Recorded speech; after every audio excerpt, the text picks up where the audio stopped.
Hey guys, thanks for joining me. So today we're going to be talking about how to store your wine, okay? We're going to be talking about how to store your wine before you've opened the bottle and also after you've had a glass and want to hold on to that bottle for a little bit longer. So the first thing to know when you are storing your wine, a trick that a lot of people say is it's better to hold your wine horizontal rather than it is vertical. Why? This is because if it's horizontal, the wine keeps that cork moist, which means that the cork is expanded and doesn't let oxygen through. If it is vertical, it's possible that that cork can dry up and let too much oxygen in and cause oxidation to happen. Now, recently some people have also said that this actually isn't that important. It really depends on how long you're keeping that wine, because if you're going to be keeping it for a few years, yeah, you should probably keep it horizontal. If it's just going to be a few months or a shorter period, vertical's fine, wherever you have space.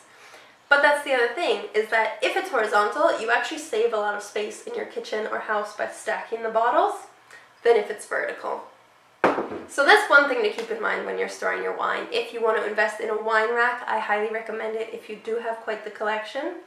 But you don't necessarily need a whole wine cellar, you don't necessarily need too much space, you just need a corner in your kitchen.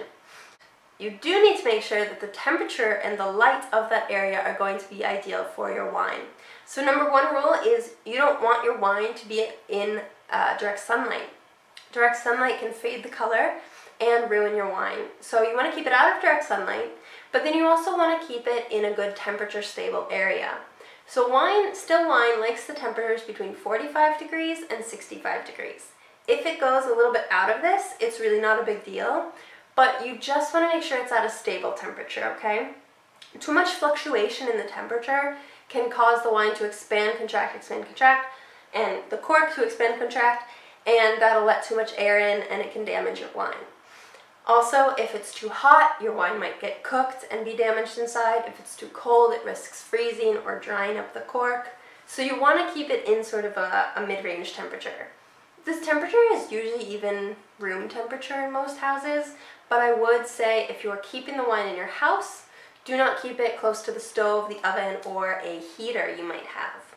Now, if you are collecting wines, quite expensive wines in the hundreds, I would say invest in a wine fridge. A wine fridge allows you to control the humidity and the temperature of your wines. It also stores them compactly horizontally, and it's also a low light area, so this is really perfect if you do have wines that you're investing a little bit more in.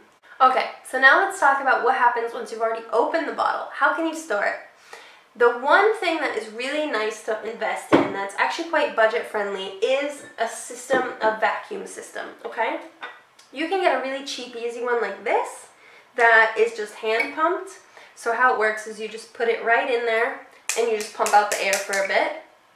This might help your wine last about, I'd say 5 or 6 days, not too long. It will last a little bit longer than just shoving the cork back in there. When you shove the cork back into your bottle, it's only going to be lasting like a few days, like 2 days. Another system that's really nice is this stop oxidation system. That's sort of just like a cap, and it sort of has like a suction cup in there. And this one, you just squeeze right on. And the thing that's really nice is it has this ring where you can put the day that you close this wine, so you know how long it's been sitting there. And this is said to keep your wine at least 10 days. So that's a really good one. And again, that's a quite budget-friendly investment. The next one is a little bit of electronic vacuum seal. It comes with these little caps that you stick in.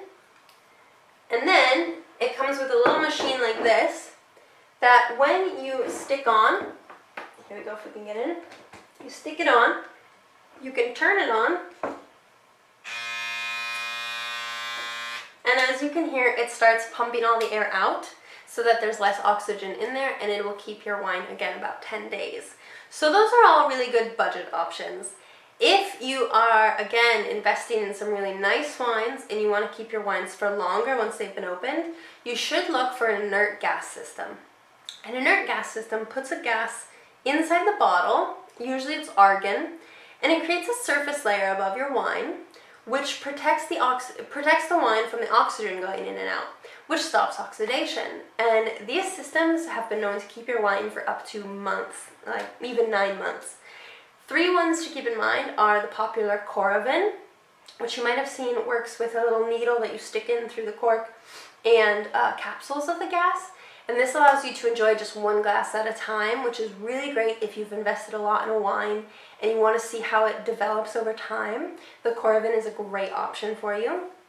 Then there's this thing called Private Preserves, which it works just as a spray. So when the bottle is open, you spray it in, and then you're going to seal it with a cap just like this. And that way it creates the surface layer, but then you just seal it with a normal seal. And the third one that's really cool is this thing called Repour, which works sort of like a capsule cap like this, except this would be filled with the gas. You open it up and you stick it on the bottle, and it releases that gas, creating that surface layer. So those are really great options to look into if you are a collector and you want to keep your wine for a lot longer time. I hope this was helpful in learning about how to store your wine. If you have any questions, please leave them down below. And I hope that you guys will follow along for more great wine content.